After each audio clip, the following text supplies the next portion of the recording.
By the mid-1990s, there were a lot of us who thought George Lucas was just never going to get around to producing the 3 long-planned Star Wars prequels. But then, announcements were made, the old movies were remastered and re-released with digital stuff added to them that we all kind of argued about. And then in 1999, yes, it was nearly 20 years ago that the Star Wars saga returned from a long hiatus to unleash the fabled prequel trilogy.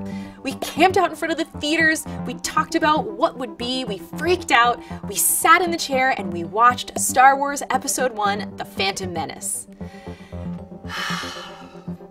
Look, whether the film was worthy of that kind of hype, let's just say that not everyone loves it. Some people do. Do most people? It's hard to say, and probably not. But some people like it. I don't know where they are, but they like it.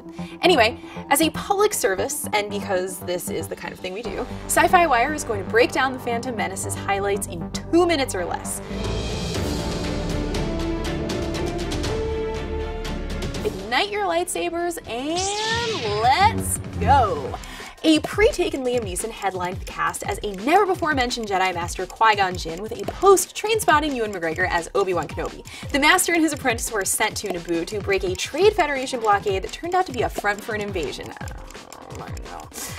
Naturally, the Jedi weren't just going to let that happen, and they speared the Queen and her entourage off the planet. Also, there's this guy who they couldn't get rid of because of merchandising, probably, but for real, he's a less useful version of Pippin. Anyway, after making an emergency landing on Tatooine, Qui-Gon's entourage grows to include R2-D2 and the handmaiden Padme, who is actually the Queen in disguise. Tricky.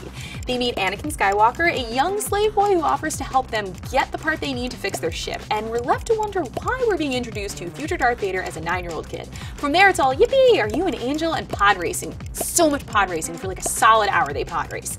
Meanwhile, Darth Sidious dispatches his apprentice, Darth Maul, to find the Queen and get her back in a quick side trip to Coruscant. Later, we've got our obligatory Jedi Council cameos. Master Yoda, Sam Jackson, others. Everybody on the Council recognizes Anakin as a potential threat, but Qui-Gon insists that he be allowed to train him and take him into a huge battle right away for some reason. Back on Naboo, Padme makes an alliance with an undersea race called the Gungans to free their planet, which leads to a battle between 2 CGI armies. No, not Infinity War, but like, sort of same. Meanwhile, Qui-Gon and Obi-Wan have an epic showdown with Darth Maul, which is legitimately one of the best lightsaber battles of all time. It was famously spoiled in the soundtrack listing. Seriously, stay away from soundtrack listings for like a week before the movie.